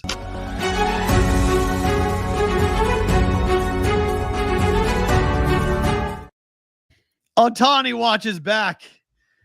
We will have it throughout spring training. We'll have it throughout the Major League Baseball season whenever he's doing something spectacular, which one game, one home run for Shohei Ohtani so far here on this. What do you do if you're the Dodgers? How do you get him ready for spring training without getting him hurt? Like, what do you do? How many games? Ask him. Right? That's all. What do you want to do today? Play. DH. Fine. What do you want to do today? Watch. Okay. I mean, seriously. I watched that home run after you said it. That pitch was inside. It was kind of middle in, but my goodness. He hit that ball down the left field line. I told you it was ridiculous. The ball carried. It was probably windy. I mean, it's been windy. No, he said the Arizona. He goes, his answer was the Arizona weather is why the ball left the park. He said, I hit it too high. Yeah, I couldn't believe I got it out. Yeah, the ball carried. There's no question about it. But I watched it and went, where do you pitch him? Like, because a mistake is gone or off the fence for a double. Yeah, I don't know how many singles he hits. It can't be too many. That would be an interesting. What number? 55? What'd you put it up? What number did you put up for singles for Ohtani? How many you have last year? Well, he didn't have a full season. I have to go back and look at the season before. How many singles? Because didn't he lead the league in doubles 2 years ago? Not last year. Freddie Freeman led in doubles, but I thought he led in doubles. Let's see. I don't know. Ohtani hitting, advanced batting. Yeah, my gosh. I went to Baseball Reference thinking it was going to be easy. Nope. Not easy. There's a lot of stats in there now. There's a lot of things. You got to use the glossary. You got to use the guide. Standard. I don't know what all these numbers and letters are. Just tell me. Just tell me. Says you don't pitch to him. You have to pitch to him. I mean, you have to. When nobody's on base, you have to go after him. You have to try. I think you start out and hope he goes the other way. Just flares one over to left, but then you have to bust it in. But if you miss, it's gone. It's it. So he had 151 hits last year. Total hits? So, no, that was he had 151 total hits. He had 26 doubles, 8 triples, and 44 home runs. Wow. So do the math. So 70 something singles. 70, yeah. Unbelievable. He led the league. He led the league in on-base percentage, slugging, OPS and OPS plus, and total bases, and 44 home runs. 73 singles last year. Thank you, Linus. Linus is like our statistician. Jumping in. This is great. We got a whole 73 singles last year. Every day. That's I don't know. good. Does he deserve Bonds treatment? in LA with the Dodgers in year one? That's a good question, Raj. I don't know. Like I don't think so. That was absurd. When Bonds was doing that, it was just, I mean, walk 'em. the most unintentional, intentional walks that were intentional. And now over and over and over. It's just four fingers. Like, yeah, go. I don't think you do that. I don't think you have to do that with Ohtani. Although it might get to that point. I don't think you do it yet. I don't think you start the year off thinking he's going to go and hurt you every time he's at the plate. I think no. Because the problem is you want to put somebody on with Freeman coming up behind him? No. Like you want to put ducks in the pond every time for Freddie Freeman? That's not smart. You're going to be down 1-0, 2-0 after one inning every game. Lena said there got to be at least one person here who's good with the math. True. Dave's good with the math. I'm not good with the math. You good job, ladies. Oh. Man, runners in scoring position in big games, of course, but no one will ever get that treatment again. I don't think so. I agree. I don't think so either. I don't think I'll ever see a team just go like, go ahead. Like we'll deal with it. We'll go because Bonds never had the protection that Ohtani's going to have. Not like this. I mean, Ohtani's protected. Like you can't pitch around anybody. You can't pitch. You can't go. Okay, I'm going to face Mookie because I don't want to place Ohtani. Good luck with that. Yeah. I'm going to face Ohtani because I don't want to face Freeman. Good luck with that. I want to face Freeman because I don't want to, face Muncy. Like it's just you're not going to get a break until the 8 or 9 hitters for the Dodgers. You can't walk them. You can't extend innings. You can't give them base runners. It's just bad. I will admit that Dodger blue looks incredible on him. He looks like he was meant to play in that uniform. I was watching him jog around a bases. I'm like, man, this is you carved this guy out of a movie. This is perfect. Almost everybody, not everybody, almost everybody. I mean, at least in the 1 to 6, yes, they've got protection on protection on protection, and they're guys in the minors. By the way, they got some really good players that are sitting there in the minors that are going to come up at some point this year and help. So, yeah. Everyone looks good in Dodger blue. I don't think everybody looks good in Dodger blue more off, but you're biased. Yes, star. You're biased. So Major League Baseball has not expanded since 1998. We're talking about the Expos earlier. Right. It's going to happen. This question came from my daughter of all places because we were walking last night and we were playing basketball and whatnot. And she said, name all 32 teams in the NFL in 5 minutes. And I said, no, I'm not playing this game, Maddie. She goes, can you? I go, yeah, I can. I don't want to. And she goes, well, how many baseball teams are there? I said, 30. I said, how many basketball teams are there? I said, 30. I said, how many hockey teams are there? I said, 30. She goes, that's stupid. Why do they all have 30 and the NFL has 32? And I said, it's a good point. It is stupid but baseball and basketball are going to have 32. And she goes, why? And I go, they're going to expand. And she was like, is expansion good? I didn't really have an answer. Is expansion good? Because baseball purists will say, and NBA purists will say, we're watering down the product even more. That you're going to have 2 full rosters of teams coming in full of guys who may not have made an NBA or NHL roster or Major League Baseball roster otherwise. That's fine. And that has a little bit of validity. But like when those guys talk about the game was so different when there were 8 teams and there was, there was only this and it was only that. That's done. Those arguments, I remember hearing those like, when the NHL expanded, I was a little kid and there was like, oh, it's not the original 6. No, it's not. But the game is better. Now there are bad teams. There's always going to be. The problem with the baseball expansion is, are there enough pitchers? Are we going to have a scoring problem in the baseball? I mean, they shortened the games and they made it so we could score more because it got to the point with the shifts and the specialization of the pitching, there was no scoring. I mean, there was a hit, a homer, a strikeout, or a walk, and that was it. That's all that was happening at the plate. Now you're starting to see a little bit more, doubles and I mean, still nobody bunts anymore, but is it good? Is it good for Vegas? Is expansion is bad for overall product? Is it? See, the problem with baseball expansion I don't know if baseball is going to do what the NHL did, because the NHL decided to say, hey, we're going to make it so the team that joins the league is going to come in and be very successful immediately. We're going to make it Well, so they did. I mean, they gave them every opportunity to be successful. They still had to draft the right teams. The rules were done so they could be successful. Yeah, Vegas and Seattle to some extent, but Vegas more than anything. The rules were set up for a very smart GM to come in and take advantage. Correct. And that's what Vegas did. Win a title in 6 years. Kraken aren't going to do that, but the Kraken came in and have been relatively competitive since they joined the NHL.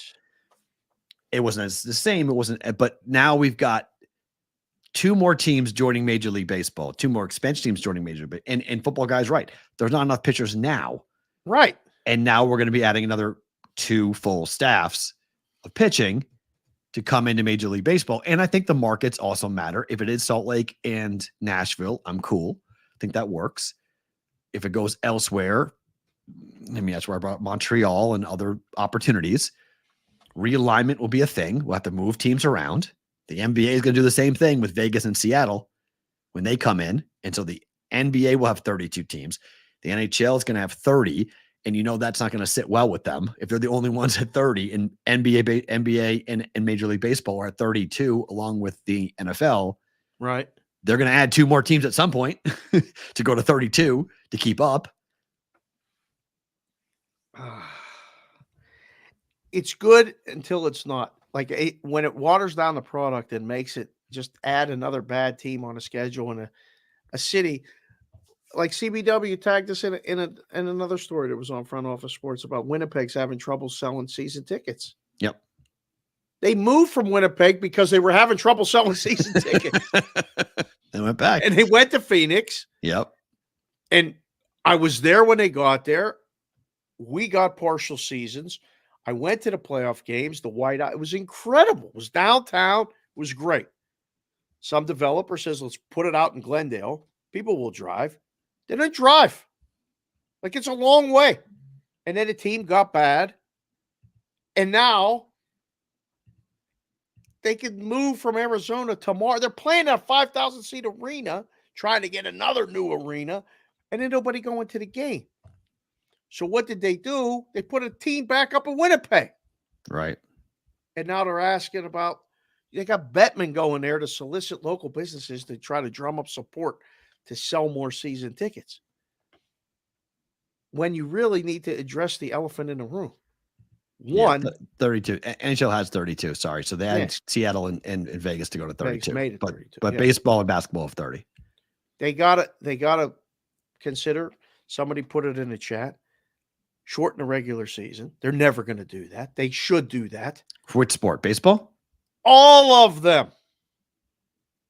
Baseball can be a week shorter. You can play 154. So what do you do with the records? You reverse it? Put a section and you say, look, we had to shorten the season because we added so many teams. I don't want to be playing baseball in November in cold places. I mean, it's silly. I don't know. I'm a doubleheader guy. Do that. Whatever you got to do. I'm a doubleheader guy. I don't believe we always have played 162. We want to play 154, fine, but 162 has been the name of the game for a long time. Dating back to the 1959, they went to 162, or 1960, they went to 152. It's been a long time that we've played 162. Just play doubleheaders. Tell the owners to shut up. Stop whining. Stop crying. You play 10 doubleheaders in a season. You shorten the season by 2 weeks. Yep. That's what I would do. I wouldn't cut the games back. I would do, I don't like day-night doubleheaders. I would straight do 1-ticket doubleheaders. Like, just play 2 games. You'll sell more tickets in the heat of the summer in those games. Yeah, it's a long day at the ballpark, but you're getting bang for your buck. Now people can afford to go. Right. The other thing they have to face the reality is at what point do families and people that want the season tickets and their fans get priced out of the building? Like, I know people that have had tickets since they got here to Vegas. They're done. That's it. They're not going no more. They sell the majority of the tickets, hope to catch lightning in a bottle like they did last year and go to all the playoff games, or sell one round to pay for the whole thing. Yep. Okay. But then it becomes a business, and it is a business, but You need fans to support it. I don't know. I don't know if expansion, I mean, for us selfishly, more sports is great, but we need more meaningless baseball in September. You know, if there's two more bad teams, like nobody pays attention to it after Labor Day anyway. I just think Except if you're baseball fans. going to expand baseball, I just think you have to be very careful with where you're going, because if you create another Oakland, I don't care how nice your ballpark is, you better have an owner that's committed Right. to being 100% in on winning. Like none of this, like, oh, I got a window or I have rope to play out because I gave the team, I brought the team to this franchise. This franchise became a reality in this market. So the glow and the buzz of a new team, you can't just rest on that. Like you got to come in, you got to want to win. Like you got to sign players. You got to be competitive. Like the one thing that Vegas did, the Golden Knights, which was brilliant. Yes, they drafted really well. And yes, they were able to pull real players off other rosters that they were able to scout and create their roster, but they committed to spending and winning. I mean, they went to the Cup Finals in the first year, but then they had to go and add guys like Mark Stone and guys had to come in and players they had to develop, goaltenders they had to develop. Like they invested in the product to win, and Bill Foley wanted to win. Who gets it and who's the owner is really important to me for Major League Baseball, because if the team sucks, no way. It's a bad situation. It's not sustainable. Yeah. And then it just becomes another franchise. And they don't need another franchise. They need more of that, what you just described. They need more. Elevate you can't the league. Control the wins and losses, but you can control your the commitment, the effort. Yeah, your commitment you can control. Right. How committed are you to winning? Are you going to bring in players? Are you going to sign players, trade for players? I mean, every year, this is one reason why they made some big changes in Vegas after year 4, but they swung for the fences all the time. Like Max Pacioretty was a complete, it didn't work, but they swung for the fences here in Vegas to get elite players to come in, trying to get over the hump and win the cup. The problem with baseball is that you have owners that literally never will do that. Well, but it's partly because the way the free agent system is kind of stacked against them. What's going on in Philly's kind of bizarre right now. I'm reading stories about, Harper wants an extension on a 10-year deal, 2 years in. What? Hold on. And so now he's going to talk about, through the agent, that he's going to get traded to the West Coast, and the Giants are talking about it and all this. I'm like, wait a second. This guy has embraced being in Philadelphia more than anybody has in the last 5 to 10 years, signed a long-term deal, and it's already changing, where a team like the Knights would try something a year, 2 years ago. It's not working. Got to go. We got to bring in somebody new. They changed coaches. There was a lot of hubbub about changing coaches. They weren't afraid to make moves, keep core together, but make moves to add, and not afraid to cut bait when it didn't work. Trying to get rid of a guy in a baseball when he's making $35-40 million a year, impossible. So it's a different thing. The NBA, I think they swing the other way, pendulum. They're changing all the time. You don't know who's on what team. Right. Stars are going here or there, quick. The bench. We would try to do the numbers in the summer for the NBA before the draft. I don't even know who's on the team. There's 4 guys on the roster right now. I don't. Right. What do you want? 25-1 to win a championship? Go ahead. I don't know. And then one guy signs at the NBA, and it's like, whoo, swing the odds a lot. So, because basketball is, there's only 5 guys on the floor at a time. So it changes. Baseball, you have 9. Football, you have 11. So it's different. So that's the problem, I think, for Major League Baseball expansion. We know the NBA is going to Seattle and Vegas. It's a really unkept secret. Everyone knows that's where it's going. It's a matter of when. Sometime, I guess, this summer, there's going to be the expectation of announcements saying, okay, here's where we're going. Who owns the teams? But the NBA really doesn't have the problems that Major League Baseball has because of the structure, the way it's set up, the way the rules are, the way the contracts are structured. baseball's got to be careful. Like, they got to be careful. If the expansion's great, but don't just expand for expansion's sake. Like, do it because it's going to make the game better, not because you want the expansion fee or you want those markets to, for TV revenue or whatever. Got to be careful. All right, to games tonight. Denver's laying 8 to Sacramento. Total is 231, like I mentioned. You want to lay the 8 with No, with them? no, not really. No, not. I mean, again, you could get me to have really no opinion on an NBA game between two pretty good teams. Would just put it between 7 and 8 on the number, and I go, I'm good. Yep, pass. Right? Yeah, hard. Sacramento is 18, 11, and 2 on the road to the under. Denver is 16 and 11 to the under at home. Under, I like. Against the Western Conference, Denver is 23 and 12 to the under. Sacramento is 19, 16, and 2 to the under. Yeah.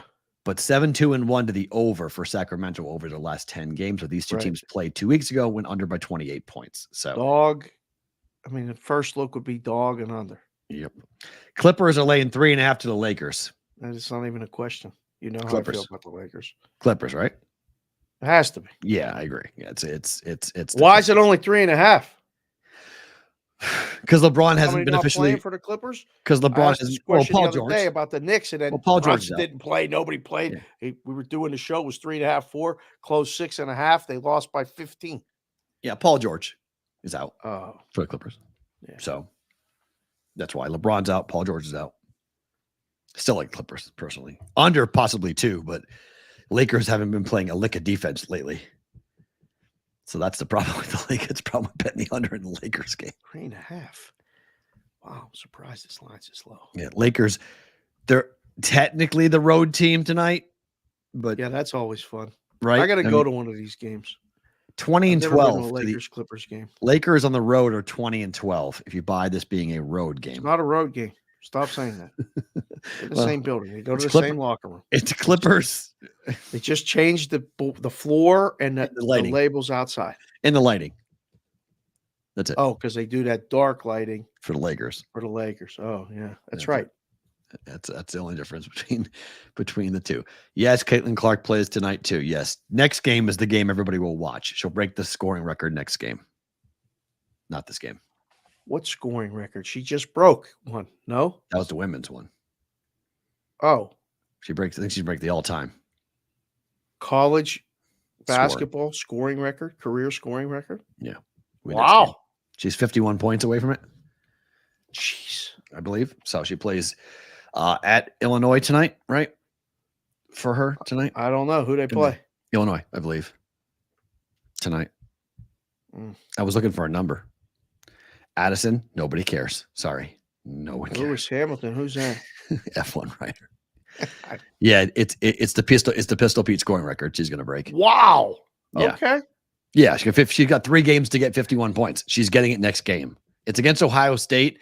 I think FanDuel has the numbers where you can bet what quarter she breaks the record in. First, second, third, or fourth. Man, people putting bets on everything. It's not, Really? not a bad market, though. Auburn, Tennessee, game of the night in college basketball. Good. This is Awesome a good game. Awesome game in college basketball. Auburn has been. stinks on the road, though. They do. You're right. I wouldn't say stinks, but they're far less competitive. They are 8-5 ATS though. They have a winning record on the road Against the number. Yeah. Wow. Against the number, yeah. Guessed it was 500 or worse. So they beat Georgia and covered in their last road game, but that's because it was Georgia. Against Florida, they lost and did not cover. It did against Mississippi State. I was on Ole Miss in that game. They won by 14 points. They're laying 3. I took the home dog there. That didn't come in. They lost on the road to Mississippi State, lost on the road to Alabama. So, but tonight, man, this number is 7.5, 9-4-1 for Tennessee ATS at home this year. They are 3-2 over the last 5, 6-4 over the last 10. This is heavy. This is heavy. You like Auburn? This is heavy. I think Tennessee wins, but this is heavy. Yeah, I totally agree, J-Doubt. I like Tennessee, but don't love 7.5. All right. Put it in the chat, boys. Who you got in this game? Yeah, I think I would lay it before I would take it. Ooh, you think Auburn gets killed? Well, I think they lose by 10. Auburn this is the biggest number that they've been a dog. Yeah, this is the biggest dog price all year on Auburn. Oh, man, that's screaming out to me. Woo! To take Tennessee? Yeah. Okay. Volunteers. Tennessee at home, like laying 7. They beat Illinois by 7. They're laying 7.5. That's on the road. They've been big favorites at home this year. Yep. Laid 11 against Texas A&M. Laid 20 against Vanderbilt. Laid 14 against LSU. Laid 14 against South Carolina. They're 3-1 so far. Laid 5.5 against Alabama. Covered that. Laid 10 against against Florida. Covered that. Yeah. They've covered a lot of big numbers at home against Ole Miss. So, okay, Tennessee to whip them. It's more of Auburn's on the road. I'm not sold. Fair. 7.5 seems money line it. Yeah, Roger Long, if you want to pay the price, sure. Providence at number 5 Marquette tonight. This is going to be, Providence is desperate, but 11.5 now. That number's up to 11.5. This is too high. No. 10-2 over the last 10 for Marquette ATS, 10-4, but Providence is 8-3 ATS on the road. That's what I mean. Isn't that so? When you look at that, I'm leaning dog here. I think so too. I didn't bet it, but I don't mind the dog play. Seton Hall is at Creighton tonight, laying 8.5 after the loss to St. John's. Bounce back spot for the Jays here. Probably right. They're 6-8 ATS at home though. 7-10 in the AC. What about Seton Hall's road? Seton Hall's covered on the road. They're 5-7, but they've covered their last 3 games, 1 on the road. They won at St. John's, where the Jays just lost. Yeah, I don't think Creighton covers this. No. I trust your judgment on that. Didn't bet it. But if I was going to bet it, I would say this is too heavy. 8.5 is a lot. J-Dell likes Creighton to lay it on a bounce back spot. Very possible for them to bounce back. You could do a money line parlay. You could do Creighton, a Jays and Volunteer parlay if you want. That's not bad. You're going to pay juice on that, probably 150, but right. That's not a horrible play. The other game is really interesting because Alabama's a road favorite against Ole Miss. Ole Miss at home is a totally different team than they are on the road. Right. Bama's 5-8 Did on you the road. say you were swearing off road favorites too? I'm not betting. I'm not saying I'm betting this. I'm not betting it. I am swearing it off, but I'm just telling you what I would bet. I'm not saying what I am betting. Bama blowout, Covey says. Wow. Bama so what, Ole Miss is just dead? Bama all day. Yeah, Covey likes the haul. I do. Bama by 20, Covey. 20. Wow. I don't know about that. Bama to go in there and crush Ole Miss. Ole Miss they got some big wins at home this year. Joe Mogan says what's the total in that game? 166.5. Bama totals over have been pretty good. Oh my gosh. Look at the let's see. Alabama at home. 10-3 to the over on the road for Alabama. Play. 8-8 for Ole Miss. Bama's last, oh my gosh, 1, 2, 3, 4, 5, 6, 7 of the last 8 games for Alabama over. And over some big numbers. Over to 176 Kentucky, 174.5 Florida, 160.5 Texas A&M, 169 LSU, 161.5 Auburn. All overs. Wow. How about that? There we go.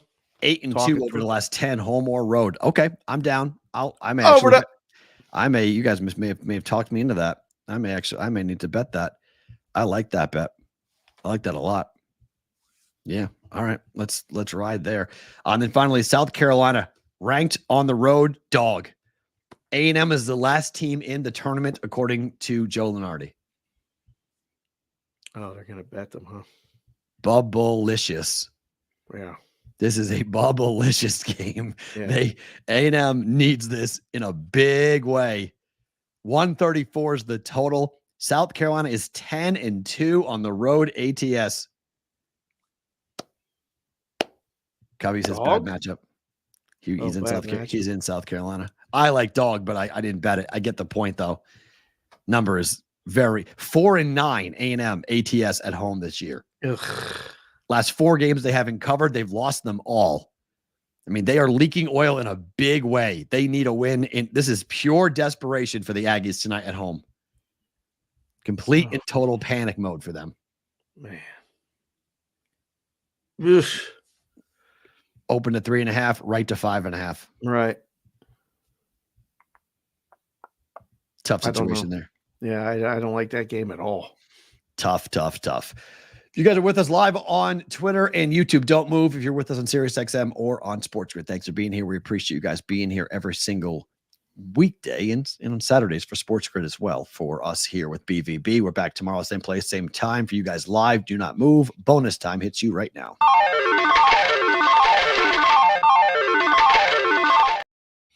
Whatever you did to the sound of the Stingers is perfect. Didn't do anything. Didn't do anything? Didn't do anything. Do you have the proxy service stinger?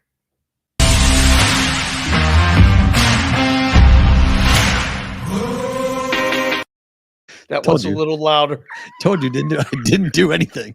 That one is definitely a little bit louder. You asked for it. I mean, believe me. Listen, I love it. We call it up like that, the Brigade Proxy Service, which we're going to run back again this football season. If you guys are thinking about joining the contest, you should do it. You should come out. We'll meet you at the book, various locations throughout the valley. Ideally, probably we'll see you at Silverton. Still blown, yes. Speakers are still blown. But Covey, you need to explain this to me. Why is betting desperation a bad thing in late February? Well, because it's built into the number. It's built into the number. So it's not, again, you said it earlier, the book knows. The book does know. So a lot of times the team have to win, leave you having to, deposit in your account again. It's just seen it for years. The desperation teams don't. But if you bet so is it baked into the opening number too? Sometimes, listen, I didn't mean to say it, Butchie. Butchie, if you're still here, I didn't mean to say it. Sometimes those opening numbers are bullshit. Of course. Well, that's the truth. Sometimes they're bullshit. Mm-hmm. A lot of people that I know that give me shit. Why always bad rep in CLV? Well, because the opening number is bullshit. Oh, okay. You can do the CLV, can. We like it. Okay. Conversation turns, when you give them an answer that they go, oh, okay. Yeah. So yeah, it's that Brigade Proxy Service though. That's that stinger I like. We're gonna have to bring that back on a regular basis. That might be like Tuesday something. Yeah, we'll do that for sure. Better to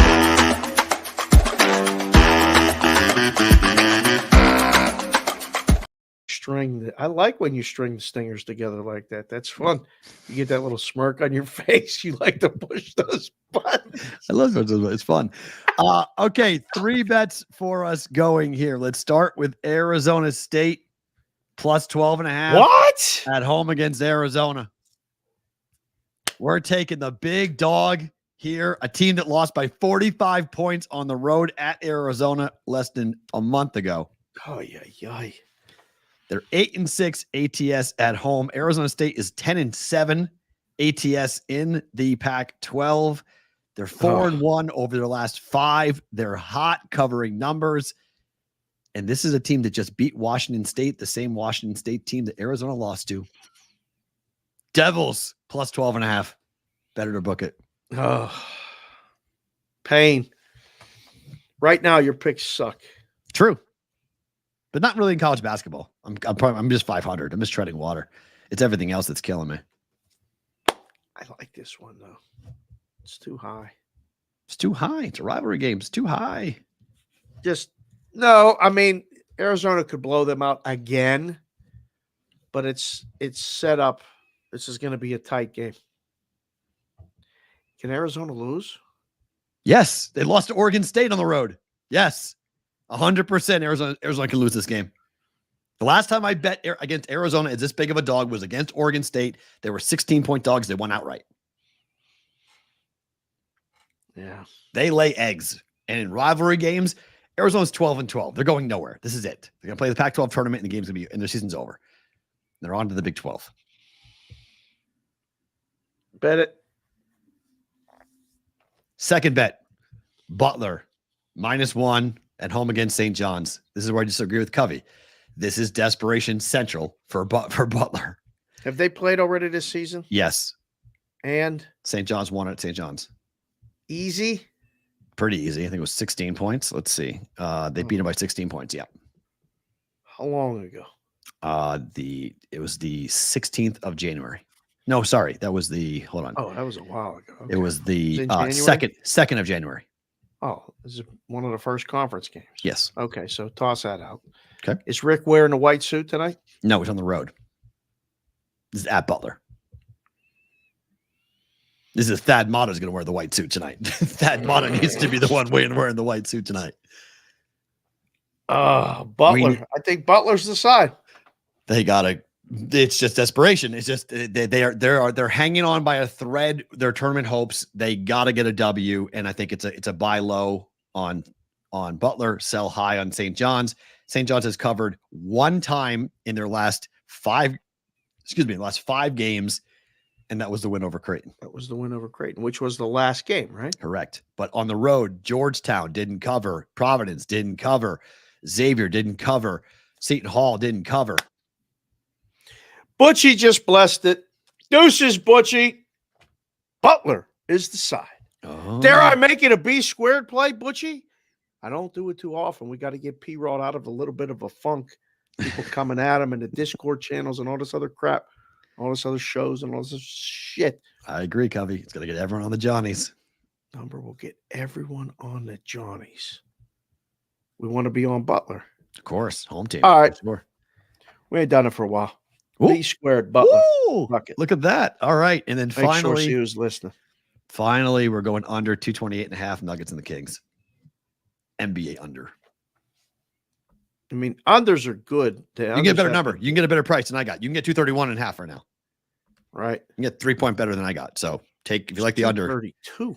Yep. It's going up. They're betting up. So better. Get Moving better. on up. But again, the 228.5, that was overnight. It got reposted. Somehow, some way. Got reposted. Jefferson's moving on up. All right. I like under 232. Bostonian book Butler. Nice picture. Kevin. It's 1.5 now, Butler. Is that true? Butler flipped to the dog. Oh, that's beautiful. Really. Oh, that's even better. Oh, Take it. That's beautiful. times that game. 232 on that. Thank you, Butchie. Go ahead and yep. Thank you, JCVKC. Yes, my picks sucked today. They have sucked actually, but I appreciate that curse. It's good. St. John's and Butler. It's now pick 'em. FanDuel's Yeah. FanDuel's at 1.5. It must be going the other way. Yeah. Beautiful. God, that's great. Let them bet that. That's That's beautiful. right. You like when it moves the other way. I absolutely love that. Go ahead and hammer it. It's great. Super chat questions. We got one of them from our friend Big Business. Funny Big bit. this morning. I was on Seton Hall plus 8.5, Arizona State plus 12, Butler money line, Providence plus 11.5. All right, good. So Big Business and I are seeing the board correctly. That's good. Or at least That was before he listened to the juice. before. Yeah. So he didn't. Wow. He's on the two things. Butler money Doing line. the juice now or what? That sounds like the same picks. Kind of. I only have two. He has four. I only have two plays on that. Favorite thing about today is what? So we were looking last night at possibly going to see Kylie play in Florida for a couple days. Ooh. Are you aware that the airline tickets for the 1 week that they know it's spring break to Florida are Quintuple. 2.5 times the cost? Easy. Oh yeah, of course. Every year. I'm from Boston, man. This is what we know. This is everyone's. I have friends of mine who went to Florida last week because last week was mass spring break. This week is New Hampshire spring break. Yes, I mean parents. We've known this for a very long time that there is a massive price gouge for going to Florida during spring break. That is some bullshit. 100% bullshit, but everything is more expensive. The hotels are jacked. It's like Vegas. It's like Vegas during CES. Well, so I was like, oh my God. Okay. Mhm. So we may have to alt plan stuff or Right. send them off without me or something. I don't know what, but I just learned this today. It was my favorite thing about today. I was like, this is complete and utter bullshit. I was going to try to maybe swing by, make a 2-stop thing and go to Louisiana. I want to see somebody down there in that You know, pocket it's of the kind world of where far the away. Super Bowl might be It's going. kind of And far away. You know that, right? Like that's not like a quick it's stop. northern Florida. They're going to Panhandle? northern Florida. No, but It's- so wait, which side though? It's a big difference because Jacksonville to New Orleans is enormously different. Like The it's other like side. 8 hours apart. The other side. So it's a panhandle like the Tallahassee side. Somewhere close to there. Okay, Floribama, Yeah. baby. Let's go. So I was like, wow, okay. But I was just checking it out. And my favorite thing about it all was like, you know, because Jess looked for the week before and the week after. Mhm. And she's like, we'll save a lot of money if we would be going. I'm like, but the kids aren't off of school. And she's not going to be there playing softball. Right, yeah. So we're not taking a trip to Florida without going to see the softball. Like, Right. so they got us by the short hairs. Right. And I learned all about that today. Yep. And I was like, okay, everybody breathe. We'll figure it out. So everything about today was, well, we're in bonus time. Fuck you, airlines. Like, you don't have to do that. Yeah, I agree. That's fucking bullshit. This is not my favorite thing about today, but I think there are moments to take stock of the blessings that we all have. Stacey Wakefield died today. Stacey Wakefield was the wife of Tim Wakefield. Tim Wakefield died about 6 months ago. Wait a second. Was she sick? They both were sick with cancer at the same time. And Oh. I'm going to get emotional because I'm talking about because of the kids. I can't imagine losing your mother and your father in the same year. Oh, Being as young as they are. oh. They have 2 children, beautiful family. How old are the kids? Teenagers? Yeah, it looks that way. It looks like that they were Oh, Trevor and Brianna are their kids. Most of the pictures you see of them were pretty young. Like when Tim Wakefield retired, his kids were pretty young, like 8 and 9, 10 years old. So I'm guessing they're in their teens now. Red Sox announced it's with deep sadness that we share our beloved mother, daughter, sister, niece, and aunt Stacy passed away at her home today in Massachusetts. She was surrounded by her family, her dear friends, as well as her wonderful caretakers and nurse. The loss is unimaginable, especially in the wake of losing Tim just under 5 months ago. Our hearts are beyond broken. My heart is beyond broken for those kids. That there's 2 little kids they lost both their rocks in 5 months to cancer, to a brain cancer from Tim and Stacy. I'm not sure which form of cancer she suffered from, but no matter what's going on, pancreatic cancer, the worst. That's it. Pancreatic. Oh, it goes so fast. Such the worst cancer to get, but not that there's a good cancer to get. But if you're having a bad day, if you're having a shit week, if you're having a tough time, you know, gambling and hopefully doesn't have that big of a grip on you, that you can kind of look at things from a better perspective and realize that a lot is going on in other people's lives. They could be a lot worse. Things could be a lot worse. And those two little kids who are going to grow up with their parents. When did you lose your mom? 5 months after I lost my dad. Wait, what? Yeah, they both went. They both went within 6 months of each other. And not like, you know, the old 75, 85-year-old married couple where the wife goes and the husband goes right afterwards, right? right. Not like that. I mean, these are people in the prime of their lives. They're not old. They're in their 40s and 50s. Like they're really in the middle of their lives. So just take a second to kind of look at your life, take stock of what's going on, take a breath, and realize that there's 2 little kids who are going to grow up without their parents now because of cancer. It sucks. No way around it. It sucks. Yeah, there's no words, but it is a good reminder that, you know, you'd have no idea what someone else is going through, 1, and 2, be thankful for where you're at and what you got, at least now, because it definitely can change like that. Wow.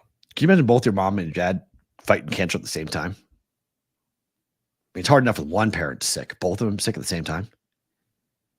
Whew. My mom helped so much to, you know, I mean, when my dad was fighting it, my mom was the rock. And, you know, there was a point where we were worried about her, but she was the rock. I mean, when they both are, oh, jeez. Yeah, I'm sorry, Marissa. Oh, wow. And Butchie too. Wow. Butchies, yeah. Both lost parents due to pancreatic cancer. Sucks. So not my favorite thing about today, but just something that I wanted to mention. Those kids are, I mean, luckily their dad made a lot of money, so they're going to be okay financially and whatnot. But like, I think they give every dollar back to have another day with their dad and their mom. Right. If they could. So guys, we're back tomorrow. Same place, same time. As always, thank you for being here. We appreciate every one of you. Hit the like button, hit the subscribe button, be a part of it. Go tell someone about BVB. Thank you for staying. Thank you for being here. Matt, Dave back for a Thursday BVB tomorrow.